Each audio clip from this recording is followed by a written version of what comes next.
Kecerdasan buatan atau AI, topiknya rumit banget ya, tapi sekaligus bisa mengubah segalanya.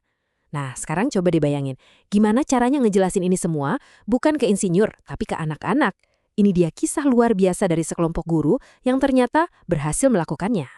Gimana coba ya caranya? Kita ngomongin konsep kayak machine learning, neural networks, terus harus dijelasin ke anak umur 10 tahun. Kedengarannya hampir mustahil kan?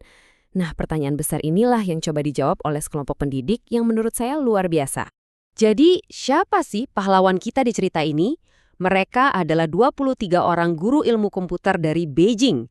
Di saat teknologi lari begitu kencang, mereka ini nggak cuma nunggu. Nggak, mereka justru ambil inisiatif, membangun kurikulum AI yang baru, benar-benar dari nol. Dan jangan dikira jalan mereka mulus ya, tantangannya itu wah berat banget. Seperti kata salah satu guru ini, mata pelajaran ilmu komputer itu yang termarginalkan di antara yang termarginalkan. Kebayangkan, selalu kurang waktu, kurang sumber daya. Nah, dari titik paling sulit inilah perjuangan mereka dimulai. Terus, gimana caranya mereka bisa membalikan keadaan? Kuncinya ternyata ada di satu momen, yaitu saat ada mandat dari pemerintah yang dengan cerdiknya mereka sulap jadi sebuah peluang emas. Jadi ceritanya gini. Tahun 2017, pemerintah Tiongkok ngeluarin rencana besar pengembangan AI nasional.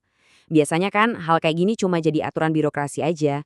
Tapi buat para guru ini beda. Ini tuh semacam panggilan bangun buat mereka. Nah, disinilah letak keistimewaan mereka. Bukannya pasif ngikutin perintah aja, mereka justru ngelihat ini sebagai celah. Sebuah kesempatan strategis. Mereka memutuskan untuk nggak cuma jadi pengikut, tapi jadi motor penggeraknya. Dan strategi mereka itu cerdas banget. Mereka bakal pakai angin dari kebijakan AI ini buat naikin status mata pelajaran mereka. Tujuannya, supaya AI itu nggak cuma dianggap soal coding doang, tapi jadi mata pelajaran STEM yang serius, yang penting, dan yang paling utama, bisa diakses oleh semua siswa. Bukan cuma buat segelintir anak yang dianggap jenius aja. Oke, strateginya keren. Tapi sekarang tantangan terbesarnya, gimana caranya mereka nerjemahin ilmu AI yang levelnya universitas jadi sesuatu yang nyambung buat anak SD. Ini kan nggak gampang ya. Analogi dari salah seorang guru ini pas banget buat ngegambarin dilema mereka.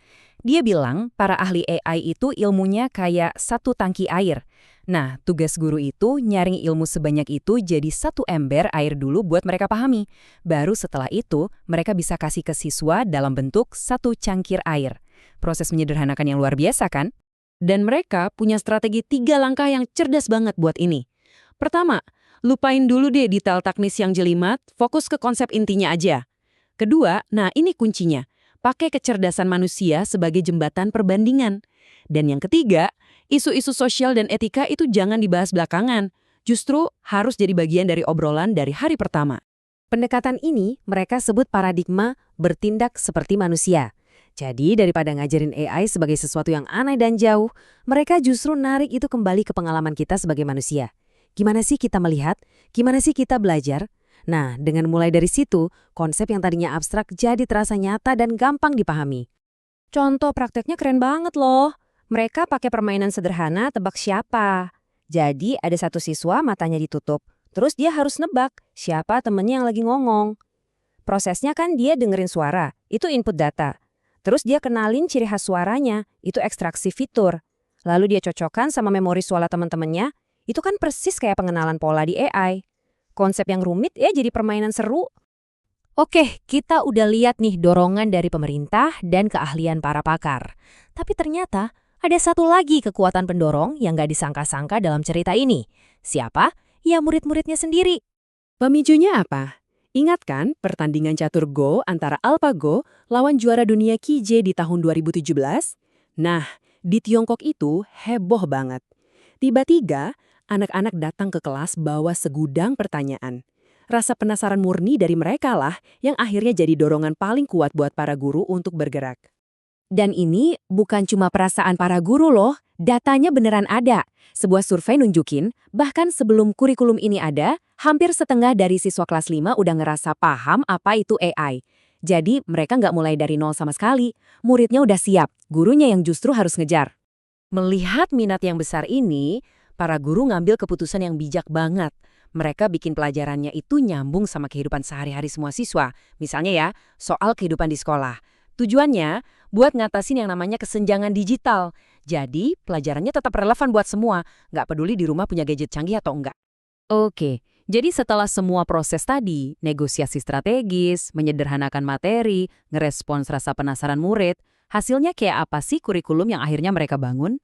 Dan inilah dia hasilnya, sebuah kurikulum 10 modul yang komprehensif banget untuk level anak SD.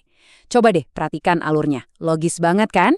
Mulai dari pengenalan dasar, lalu gimana mesin merasakan dunia, kemudian gimana mereka bernalar, sampai akhirnya ngebahas konsep canggih kayak machine learning. Benar-benar perjalanan belajar yang terstruktur rapi. Nah, dari semua ini, kita sampai di poin paling penting. Cerita ini nunjukin kalau guru itu bukan sekedar penyampai informasi, bukan. Mereka adalah arsitek kurikulum. Mereka berdiri di tengah-tengah antara kebijakan dari atas, ilmu dari para ahli, dan kebutuhan nyata para siswa. Merekalah yang aktif membentuk masa depan pendidikan. Dan ini meninggalkan satu pertanyaan besar buat kita semua. Di zaman di mana teknologi melesat begitu cepat, cerita dari para guru di Beijing ini seolah nanya ke kita. Sebenarnya, siapa sih yang paling berhak memutuskan apa yang harus dipelajari anak-anak kita? Para pembuat kebijakan? Para pakar teknologi? Atau justru para guru di garda terdepan yang setiap hari bertemu dan paling paham murid-murid mereka? Nah, ini jadi bahan renungan buat kita bersama.